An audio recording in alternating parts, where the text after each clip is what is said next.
Hello दोस्तों, दृष्टि IAS के न्यूज़ ऑन मैप प्रोग्राम में आप सभी का स्वागत है। हम इस प्रोग्राम के अंतर्गत जो भी महत्वपूर्ण खबरें रही होंगी अंतर्राष्ट्रीय स्तर पर, राष्ट्रीय स्तर पर, उनको नक्शे में जाकर के, मैप में जाकर के देखेंगे और लोकेट करेंगे उन जगहों को कि वे स्थान कहाँ पर आते हैं। क्योंकि परीक्षाओं में जब भी ऐसे सवाल आते हैं, ज़्यादातर करंट अफेयर्स से पूछे जा सकते हैं, संभावना ज़्यादा है। इसलिए उन सवालों को, उन खबरों को हम सीधे सीधे अभ्यास करते हुए चलेंगे। तो पिछले सेशन में आपको एक अभ्यास प्रश्न दिया गया था जिसका उत्तर आपको कमेंट सेक्शन में देना था। हम यहाँ पर उसकी चर्चा कर लेते हैं ताकि आप अपने उत्तर को इससे मिला सके। जिनका उत्तर सही है वो भी इसको देख लेंगे और जिनका उत्तर वहाँ पर गलत हुआ है वो भी उसको ठीक कर लेंगे। तो प्रश्न में पूछा गया था कि उज्बेकिस्तान एक दोहरा भू आबद्ध देश है, निम्नलिखित में से कौन से देश इसके साथ सीमा साझा करते हैं। ऑप्शन क्या है? अफगानिस्तान, किर्गिस्तान, ईरान और रूस। तो मैप में देखें फिर हमें इसका उत्तर मिल जाएगा। यहाँ पर एक शब्द और दिया हुआ है, दोहरा भू आबद्ध देश। इस बात को भी थोड़ा सा समझते हुए चलेंगे। तो ये लोकेशन है यहाँ पर उज्बेकिस्तान की, ये ठीक। दोहरा भू आबद्ध देश जब हम किसी को कह रहे हैं, अगर भू आबद्ध कहें इसका मतलब ये हुआ कि वह चारों ओर से किसी देश से घिरा हुआ है। उसके जो सीमाएं हैं वो केवल देशों से लगी हुई है और वह उस भूमि के बीच में घिरा हुआ एक क्षेत्र है। दोहरा भू आबद्ध का मतलब हुआ कि उसके जो पड़ोसी देश हैं वो भी अपने आप किसी न किसी देश की सीमा से घिरे हुए हैं। तो ये बात ठीक है कि दोहरा भू आबद्ध है। और इसकी जो सीमा है किससे लग रही है? विकल्पों के हिसाब से चलेंगे। अफगानिस्तान, किर्गिस्तान, ईरान और रूस, चार नाम दिए हुए हैं। तो अफगानिस्तान सही है, यहाँ से इसकी सीमा लग रही है। किर्गिस्तान या किर्गिजिस्तान की सीमा भी इससे लग रही है, लेकिन रूस और ईरान की सीमा डायरेक्टली इससे नहीं लगती। तो जो सही हो जाएंगे 1 और 2, और सही कूट का जब आप चुनाव करेंगे तो ऑप्शन ए यहाँ पर इसका सही विकल्प आ जाता है। कई लोगों ने कमेंट सेक्शन में इसका सही उत्तर भी दिया है, तो बहुत अच्छी बात है, वो लोग उसको प्रैक्टिस कर रहे हैं। तो अब देखें आज के सेशन का पहला सवाल और उससे जुड़ी हुई न्यूज़। तो हैती में व्याप्त संकट की स्थिति के बीच स्थानीय गैंग्स के द्वारा लगाई गई नाकेबंदी के कारण हाल ही में संयुक्त राष्ट्र महासचिव एंटोनियो गुतेरेस ने सशस्त्र कार्रवाई पर बल दिया है। अब प्रश्न में क्या दिया हुआ है? अलग अलग जल संधियां हैं और उनकी अवस्थिति है। आपको बताना है कि कितने युग्म यहाँ पर सम्मिलित हैं, जैसे कि युकाटान चैनल, मैक्सिको और क्यूबा के बीच, विंडवार्ड पैसेज, क्यूबा और हिस्पैनियोला द्वीप के बीच, मोना पैसेज, हिस्पैनियोला द्वीप और प्यूर्टो के बीच, इसके अलावा फ्लोरिडा जल संधि यूएसए और मैक्सिको के बीच में। एक एक करके देखते हैं। तो युकाटान चैनल मैक्सिको और क्यूबा के बीच में है या नहीं? ये यहाँ पर आपको जो एरिया है ये युकाटान पेनिनसुला है और ये युकाटान चैनल है, ये वाला एरिया। ये वाला जो क्षेत्र है ये है क्यूबा का। तो क्यूबा और मैक्सिको के बीच में ये फिर जो पैसेज है वो मौजूद है। तो जो पहला वाला है वो सही है। दूसरा विंडवार्ड पैसेज और मोना पैसेज, दोनों को देख लें, क्यूबा और हिस्पैनियोला द्वीप और हिस्पैनियोला द्वीप और प्यूर्टो रिको। तो क्यूबा ये है, ठीक। और यहाँ पर है हिस्पैनियोला आइलैंड, इसको पूरे को कहते हैं हिस्पैनियोला आइलैंड। यहाँ पर हैती मौजूद है और डोमिनिकन रिपब्लिक, दो देश एक तरीके से यहाँ मौजूद है। उसके अलावा इसको, किसको? हिस्पैनियोला आइलैंड को और क्यूबा को अलग करता है बीच में विंडवार्ड पैसेज, ये भी ठीक है। अगला देखें मोना पैसेज को, तो हिस्पैनियोला आइलैंड और प्यूर्टो रिको को यहाँ पर ये जो मोना पैसेज है ये अलग करता है, ये वाला भी सही है। और उसके बाद एक और लास्ट दिया हुआ है फ्लोरिडा जल संधि, यूएस और मैक्सिको। तो फ्लोरिडा जल संधि यहाँ पर है यूएस के फ्लोरिडा के नज़दीक, और ये दरअसल किसको किसको अलग करता है? फ्लोरिडा और क्यूबा को, ना कि मैक्सिको को। तो ये वाला जो मैच है ये गलत है, बाकी सही है। कितने सम्मिलित हुए? 3, यानी कि 1, 2 और 3। विकल्प सी यहाँ पर सही उत्तर हो जाएगा। अगली खबर की ओर बढ़ें। यूक्रेन में तैनात एक रूसी सैन्य कमांडर ने हाल ही में कहा कि खेरसान क्षेत्र में स्थिति अत्यंत कठिन हो गई है। इसके बाद रूस वहां से नागरिकों को निकालने की तैयारी कर रहा है। प्रश्न क्या बना? एक व्यक्ति यूक्रेन की राजधानी कीव से नॉर्वे की राजधानी ओस्लो तक की यात्रा सड़क मार्ग से करना चाहता है। कहां से? कीव से ओस्लो तक की यात्रा। साथ ही वह इस दौरान आर्कटिक प्रदेशों की जलवायु का भी अनुभव करना चाहता है। उसे निम्नलिखित में से किस देश या किन देशों से अनिवार्यतः गुजरना ही पड़ेगा? ऑप्शन क्या है? रूस, स्वीडन और फिनलैंड। अब आपके माइंड में जैसे ही ये सवाल इस तरह का कोई आएगा, आपको ये सोच लेना है की जो कैपिटल्स हैं, जो राजधानी क्षेत्र दिए हुए हैं, वो कहाँ पर हैं, और वहां से अगर कोई व्यक्ति उन रास्तों से जाएगा जो रास्ते दिए हुए हैं तो कैसे जाएगा। अब यूक्रेन का मैप आपके सामने है यहाँ पर, और ये है इसकी राजधानी कीव। कहाँ जाना चाहता है यहाँ से? नॉर्वे की राजधानी ओस्लो। वो कहाँ है? वो है ये। ठीक, अब कहा गया है कि जिस रास्ते से जाएगा तो अनिवार्यता कौन कौन से देश आएंगे। तो एक रास्ता हो सकता है कि ये इस तरह से इन देशों के बीच में जाएगा। यहाँ कोपेनहेगन से एक पैसेज अंडरग्राउंड दिया हुआ है और जा सकता है। लेकिन एक और शर्त जो रखी है उसमें क्या दिया हुआ है, ध्यान से देखिए, कि आर्कटिक प्रदेशों की जलवायु का भी अनुभव करना चाहता है। इसमें एक हिंट छुपा है कि वह इन देशों से नहीं जाएगा, बल्कि कहाँ, कीव से ओस्लो तक जाएगा, इस वाले क्षेत्र से, रूस वाले। क्योंकि अनिवार्यता कम से कम कितने देशों से गुजर सकता है, तो अगर वो रूस से चलेगा तो यहाँ से आगे बढ़ते हुए फिर उसको यहाँ पर वो क्षेत्र मिल जाएगा, किसका? नॉर्वे का, और फिर ओस्लो तक जा सकता है, क्योंकि रूस की सीमा नॉर्वे से भी लगती है। अगर वो चाहे तो फिनलैंड और स्वीडन को स्किप भी कर सकता है, जा भी सकता है, लेकिन जो अनिवार्यतः एक देश आएगा वो होगा रूस। यहाँ पर अनिवार्यता पूछा गया है, ऑप्शन यहाँ पर पहला वाला सही है, दो ये गलत कर सकते हैं। कौन से कथन सही है? केवल एक वाला। चलिए अगली खबर। हाल ही में CIGCI यानी कोट डीआइवर घाना कोकोआ इनिशिएटिव ने नाइजीरिया और कैमरून के प्रतिनिधियों को भी समूह में शामिल होने के लिए आमंत्रित कर दिया। प्रश्न क्या है? आइवरी कोस्ट, जिसको कोट डीआइवर भी बोलते हैं, घाना, नाइजीरिया और कैमरून के संदर्भ में फिर दो स्टेटमेंट दिए हैं इन चार देशों के लिए। क्या कहा है पहले में? कि देशों का यह समूह एक अविच्छिन्न क्षेत्र का निर्माण करता है। दूसरा, ये देश विश्व के सर्वाधिक कोको उत्पादक क्षेत्र से संबंध रखते हैं। तो कौन सा या कौन से कथन सही है? पहला दिया हुआ है कि ये देशों का समूह अविच्छिन्न क्षेत्र का निर्माण करता है। अविच्छिन्न का मतलब क्या हुआ? मतलब कि ये जो पूरे देश हैं ये आपस में एक दूसरे से सीमा साझा कर रहे हो, एक बड़ा क्षेत्र बनाए। तो नाइजीरिया यहाँ है और कैमरून यहाँ है, ये दो देश जुड़े हुए हैं। दूसरा, कोट डीआइवर या आइवरी कोस्ट और घाना यहाँ है, जो दोनों ही जुड़े हुए हैं। लेकिन अगर हम चारों देशों को जोड़ने की बात करेंगे तो इनके बीच में आपको दो देश दिखाई देंगे, बेनिन और टोगो। यानी कि ये पूरा एक क्षेत्र का निर्माण यहाँ पर नहीं है, ये वाली बात गलत है। दूसरा, ये देश विश्व के सर्वाधिक कोको उत्पादक क्षेत्र से संबंध रखते हैं, ये वाली बात ठीक है। यहाँ पर आपको प्रमुख कोको उत्पादक देशों के नाम दिए हुए हैं, जैसे आइवरी कोस्ट का 37.1%, घाना का 21.9%, अलग अलग स्तर पर दिया हुआ है। तो लगभग 2/3 ये देश कोको के उत्पादन में आते हैं, इन चार देशों का नाम। बाकी ओवरऑल उत्पादन में लगभग 70% से ऊपर ही उत्पादन इनका होगा। तो ये बात सही है, यानी कि केवल दो कथन यहाँ पर, केवल दूसरा सही हो जाएगा। ठीक है, अब अगली खबर ले लें। हाल ही में इंडोनेशियाई राष्ट्रपति ने कहा कि कंजुरुहान मलंग स्टेडियम को ध्वस्त कर फीफा के मानकों के अनुरूप उसका फिर से निर्माण कराएंगे, जो भी परिस्थितियां वहां पर घटित हुई उसके बाद। तो निम्नलिखित में से किन जल संधियों का संबंध इंडोनेशिया से है, ये पूछा जा सकता है। और इंडोनेशिया के आसपास की जो भी जल संधियां हैं वो अपने आप में वैसे भी महत्वपूर्ण रहती हैं, और चूंकि जब हम साउथ ईस्ट एशिया की ओर जाएंगे तब भी ये जो जल संधियां हैं इनके बारे में जानना जरूरी है। तो करीमाता जल संधि, सुंडा जल संधि, लोम्बोक जल संधि और मकसर जल संधि, तो क्या इनका संबंध इंडोनेशिया से है या फिर नहीं? तो मैप में देख लें, इंडोनेशिया का ये वाला क्षेत्र, यहाँ पर ये सारी जल संधियाँ आपको दिखाई देंगी। पहले देखें, करीमाता स्ट्रेट या जल संधि यहाँ पर है, जो कि बोर्नियो द्वीप को सुमात्रा से अलग करती है। दूसरी है सुंडा स्ट्रेट, जो कि सुमात्रा से जावा को अलग कर रही है। उसके बाद लोम्बोक स्ट्रेट, जो कि बाली से लोम्बोक को अलग करती है। और यहाँ पर मकसर स्ट्रेट, जो कि बोर्नियो को सुलावेसी द्वीप से अलग करती है। चूंकि इंडोनेशिया कई सारे छोटे छोटे द्वीपों से मिलकर के बना हुआ एक देश है, तो ये चारों ही सही हैं। तो सही कूट के चुनाव में उपर्युक्त तो सभी आ जाएगा, ऑप्शन डी इसका सही उत्तर है।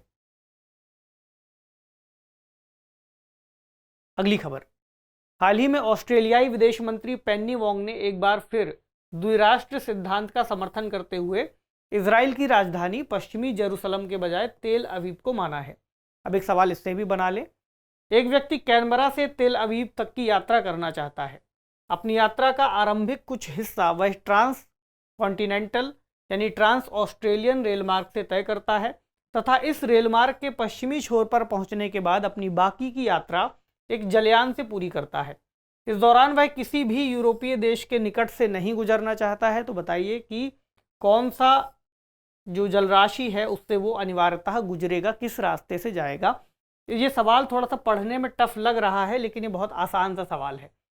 कैनबरा से तेल अवीव तक की उसको यात्रा करनी है। इसका मतलब क्या हुआ कि वो ऑस्ट्रेलिया से इजराइल तक जाना चाहता है। अब यहाँ पर एक रूट का जिक्र किया गया है, ट्रांस कॉन्टिनेंटल यानी कि ट्रांस ऑस्ट्रेलियन रेल मार्ग, जो कि ऑस्ट्रेलिया में एक बहुत महत्वपूर्ण रेल मार्ग है और बहुत लंबा रेल मार्ग भी है।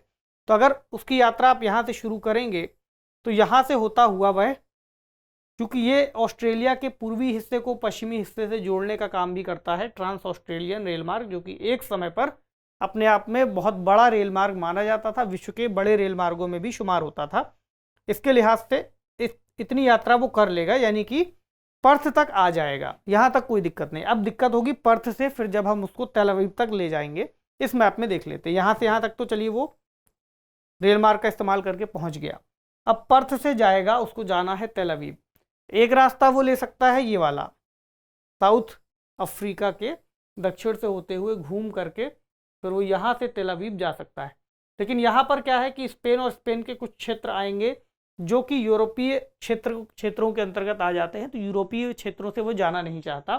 फिर उसके पास जो रास्ता बचेगा वो ये वाला बचेगा, ऐसे, यानी कि अदन की खाड़ी और बाबल मंदेब स्ट्रेट से होता हुआ गुजरेगा, लाल सागर से होते हुए, और फिर यहाँ पर तेल अवीव पहुँच जाएगा। ठीक है, तो कौन कौन सी दो स्ट्रेट जरूर उसको मिलेंगी, बाबल मंदेब और अदन की खाड़ी। ठीक, ओमान की खाड़ी और होर्मुज को वो बाईपास कर देगा। तो अदन की खाड़ी यहाँ और बाबल मंदेब, ठीक है, दो जरूर मिलेंगी। तो इसका उत्तर क्या हो जाएगा, 1 और 2 ऑप्शन बी में है। ठीक है, तो इस तरह से सोचते रहा करिए कि किस तरह से सवाल बन सकता है और हम कैसे किसी को कहाँ से पहुँचा सकते हैं। अब अगली खबर, हाल ही में तालिबानी सूत्रों ने कहा है कि अमेरिका ने उन्हें आश्वासन दिया है कि वह अफगानिस्तान में गैर राज्य अभिकर्ताओं को धन उपलब्ध नहीं कराएगा। सवाल क्या है, निम्नलिखित कथनों पर विचार कीजिए। अफगानिस्तान भारत फ्रेंडशिप डैम, जिसको सलमा डैम भी कहते हैं, काबुल नदी पर स्थित है। दूसरा, काबुल नदी अमू दरिया की सहायक नदी है। आपको बताना है कि कौन सा या कौन से कथन सही नहीं है, यानी गलत कथन आपको बताने हैं कौन से हैं। तो अफगानिस्तान भारत फ्रेंडशिप डैम काबुल नदी पर है या नहीं, इसको देखें। ये मैप अफगानिस्तान का है और जो मैप और जिस डैम की हम बात कर रहे हैं वो यहाँ पर है, इस क्षेत्र में। तो ये काबुल नदी पर नहीं है, ये है हरियुद नदी पर। इसी नदी को शॉर्ट फॉर्म में हरी नदी भी कह दिया जाता है। दूसरा कहा गया है कि जो काबुल नदी है वो अमू दरिया की सहायक नदी है। तो काबुल नदी आपको दिखाई देगी इस क्षेत्र में, जो कि हिंदुकुश की पहाड़ियों से निकलती है। तो ये सहायक नदी है, आगे जाकर के सिंधु नदी की, सिंधु नदी में मिल जाती है। अमू दरिया नदी अगर आप देखेंगे तो काफ़ी आपको उत्तर में दिखाई देगी, लगभग यहाँ पर। ठीक, तो यहाँ पर दोनों ही जो स्टेटमेंट हैं वो सही नहीं है। तो पूछा है कौन सा या कौन से कथन सही नहीं है, 1 और 2 दोनों ही कथन सही नहीं है, यानी दोनों कथन गलत हैं। अगली खबर, हाल ही में शोधकर्ताओं ने दावा किया है कि वैश्विक तापन आर्कटिक वायरस स्पिलओवर के खतरे को बढ़ा रहा है। ठीक, तो प्रश्न क्या है, आर्कटिक वृत्त एवं आर्कटिक क्षेत्र के संदर्भ में निम्नलिखित कथनों पर विचार कीजिए। आर्कटिक वृत्त का 1/3 से अधिक हिस्सा रूसी क्षेत्र से गुजरता है। दूसरा, यूरोप के कम से कम 4 देशों के क्षेत्र आर्कटिक वृत्त में स्थित है। और तीसरा, अमेरिकी महाद्वीपों में केवल एक देश का क्षेत्र आर्कटिक वृत्त में आता है। कौन से कथन सही है, पहले वाले से शुरू करें कि आर्कटिक वृत्त का 1/3 से अधिक हिस्सा रूसी क्षेत्र से गुजरता है या नहीं। अब यहाँ पर आपको ये पूरा मैप में जो गोले जैसा दिख रहा है, ये है आर्कटिक वृत्त वाला क्षेत्र। तो कहा गया है कि 1/3 हिस्सा रूस का, तो रूस का हिस्सा यहाँ से शुरू होकर के यहाँ तक आएगा, अलास्का के पास तक। तो ये इसका अगर आप कोण बनाएंगे तो ये 120 डिग्री से ज़्यादा ही है, यानी 1/3 से कहीं ज़्यादा है। तो जो पहली वाली बात है, पहला स्टेटमेंट जो है वो सही हो जाएगा। उसके बाद यूरोप के कम से कम 4 देशों के क्षेत्र आर्कटिक वृत्त में स्थित हैं, इनको भी देखें। कौन कौन से देश आ सकते हैं इस वृत्त में, यहाँ नॉर्वे, स्वीडन, फिनलैंड और जो ग्रीनलैंड वाला क्षेत्र है ये भी डेनमार्क का है, यानी यूरोपीय देश का है। तो 4 देश अपने आप आपको मिल जाते हैं यहाँ पर, यानी ये वाला सही है। और अमेरिकी महाद्वीपों में केवल एक देश का क्षेत्र आर्कटिक वृत्त में आता है। ये स्टेटमेंट अपने आप में गलत हो जाएगा, क्योंकि अमेरिकी महाद्वीप से 2 देश हैं जो इसके अंतर्गत आते हैं। पहला आपको दिखाई देगा यहाँ पर कनाडा, और दूसरा है अलास्का यहाँ पर, जो कि यूएस का पार्ट है। तो 2 देश हो गए, और वो वाला जो है स्टेटमेंट गलत हो जाएगा। तो इसका सही उत्तर क्या है? ऑप्शन ए, 1 और 2। ठीक है, चलिए अगली न्यूज। सिंधु जल समझौते के संदर्भ में हाल ही में विश्व बैंक ने एक निष्पक्ष विशेषज्ञ के रूप में कोर्ट ऑफ आर्बिट्रेशन के चेयरमैन की नियुक्ति की है। प्रश्न क्या है यहाँ पर? निम्नलिखित युग्मों पर विचार कीजिए। बांध दिए हुए हैं यानी कि डैम्स और नदी, तो बगलिहार डैम झेलम, भाखड़ा डैम सतलज या सतलुज, चमेरा डैम रावी और दुलहस्ती डैम चेनाब। आपको बताना है कि कितने युग्म सुमेलित हैं यहाँ पर। तो पहले बगलिहार डैम को देखें कि ये झेलम में है या नहीं। शुरू करें तो इनको 1 2 3 4 करके लिख दिया है। तो बगलिहार डैम यहाँ पर आएगा, इस क्षेत्र में डोडा के पास। ठीक, और ये झेलम नदी पर नहीं है, ये बेसिकली चेनाब नदी पर है। ठीक है, ये वाला गलत है। अगला भाखड़ा डैम सतलुज, तो भाखड़ा डैम आएगा आपका, 1 मिनट, हाँ, तो भाखड़ा डैम आपका आएगा यहाँ, ये सही है, सतलुज नदी पर बना हुआ है। चमेरा और दुलहस्ती को देख लें, रावी और चेनाब दिया है, तो चमेरा डैम है यहाँ रावी नदी पर, ये बात सही है, और दुलहस्ती यहाँ है चेनाब नदी पर। तो ये बाकी के जो दोनों हैं ये सही हैं। तो कितने युग्म सही हो गए? केवल 3 युग्म, क्योंकि पहला वाला गलत हो गया है। ठीक है, आगे बढ़ें। अगली खबर, हाल ही में रूसी आधिकारिक सूत्रों के हवाले से कहा गया है कि इस साल के अंत तक भारत में AK-203 असॉल्ट राइफलों का उत्पादन उत्तर प्रदेश के अमेठी में शुरू हो जाएगा, अमेठी से शुरू कर दिया जाएगा। तो प्रश्न क्या बना? निम्नलिखित कथनों पर विचार कीजिए। क्षेत्रफल की दृष्टि से सबसे बड़ा राज्य उत्तर प्रदेश है। दूसरा, उत्तर प्रदेश सर्वाधिक राज्यों के साथ सीमा साझा करने वाला राज्य है। तीसरा, उत्तर प्रदेश के पड़ोसी राज्यों का विस्तार हिमालय से लेकर पूर्वी घाट श्रेणी तक है। एक एक करके तीनों ही स्टेटमेंट को हम देख लें। तो क्षेत्रफल की दृष्टि से सबसे बड़ा राज्य है या फिर नहीं है? यहाँ पर अलग अलग राज्यों का जिक्र किया गया है, और जहाँ पर एरिया वाइज दिया हुआ है कि कौन सा राज्य पहले पर है, कौन सा राज्य आगे है। तो एरिया 1 जहाँ पर दिया हुआ है ये है राजस्थान, जो कि पहले नंबर पर है क्षेत्रफल की दृष्टि से। दूसरे पर है मध्य प्रदेश, तीसरे पर है महाराष्ट्र, चौथे पर आएगा उत्तर प्रदेश, ठीक, पांचवे पर गुजरात। अगर टॉप 5 पूछ लिए जाए तो ये 5 इनका क्रम होगा अलग अलग राज्यों का। तो क्षेत्रफल की दृष्टि से सबसे बड़ा राज्य उत्तर प्रदेश नहीं है।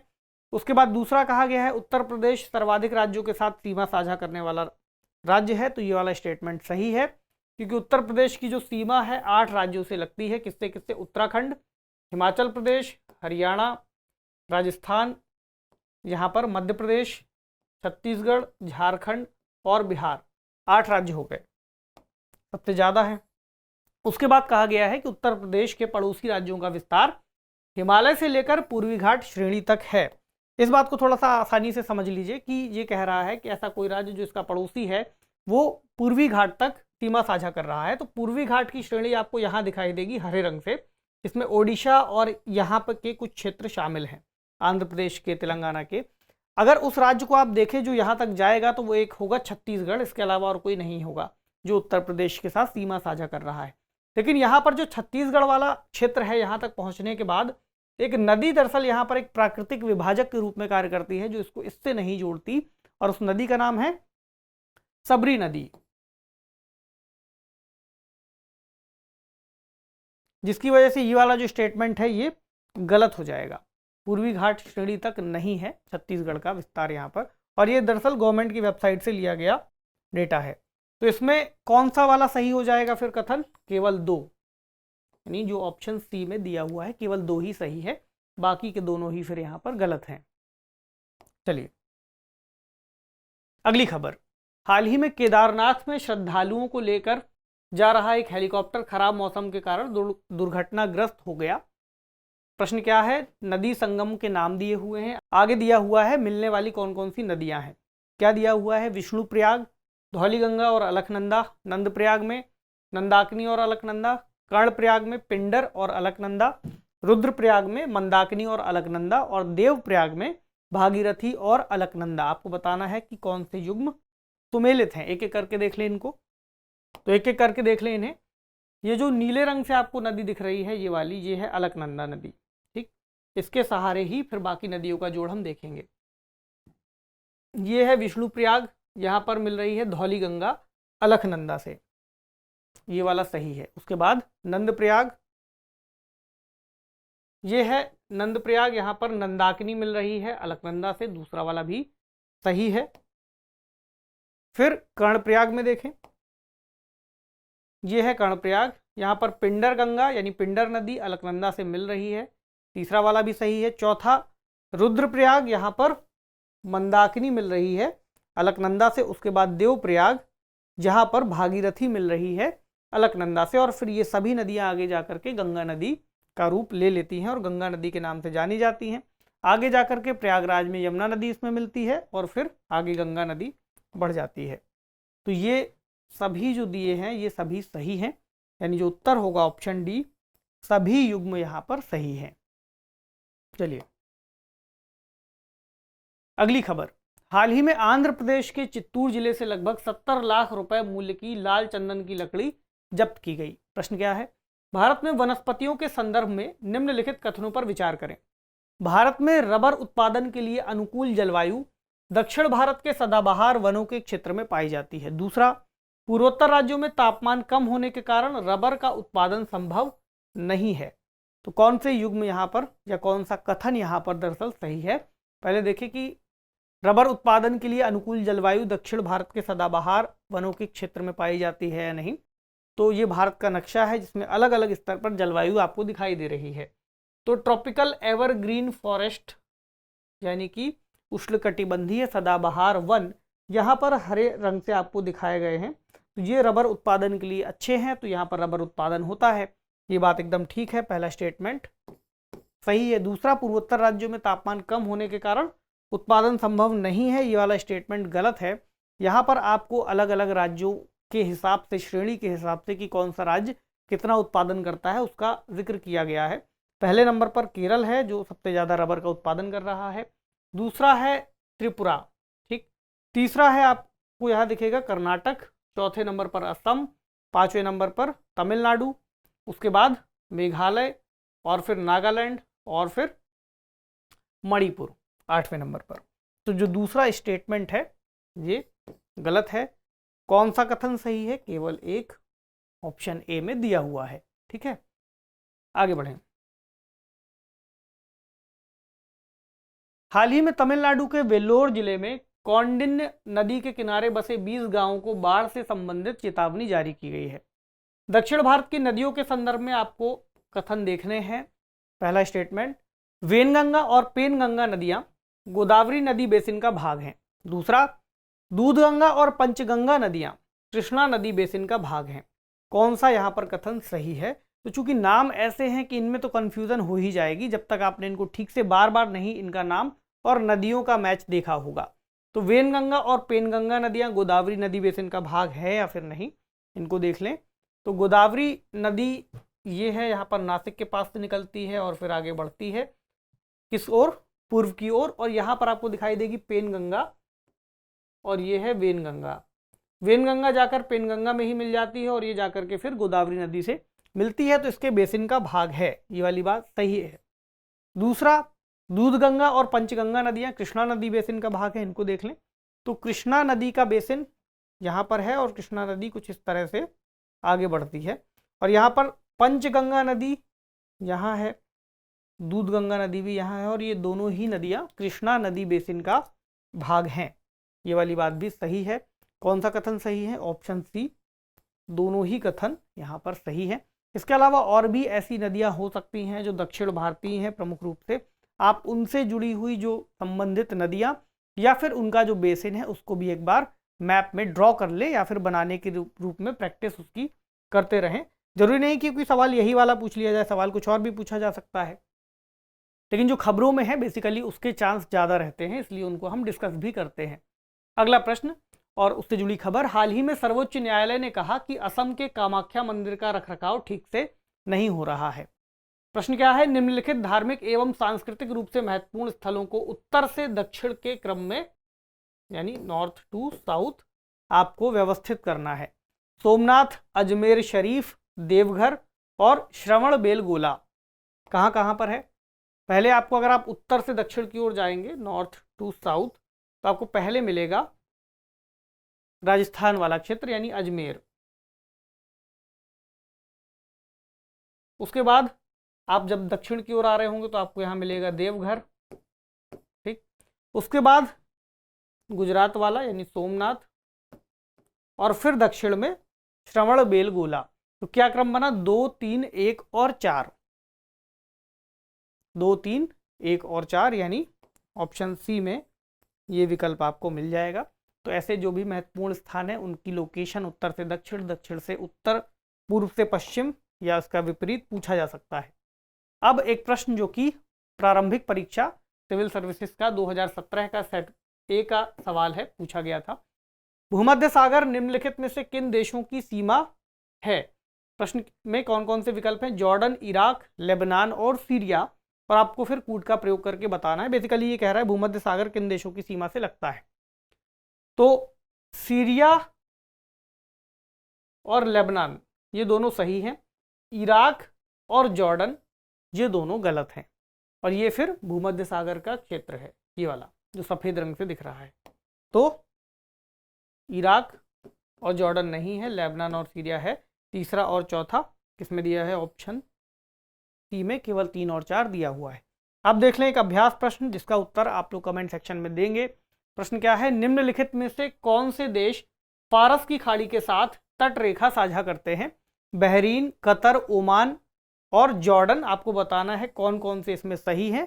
इन विकल्पों का चयन करते हुए कमेंट सेक्शन में जल्दी से इसका जवाब दीजिए।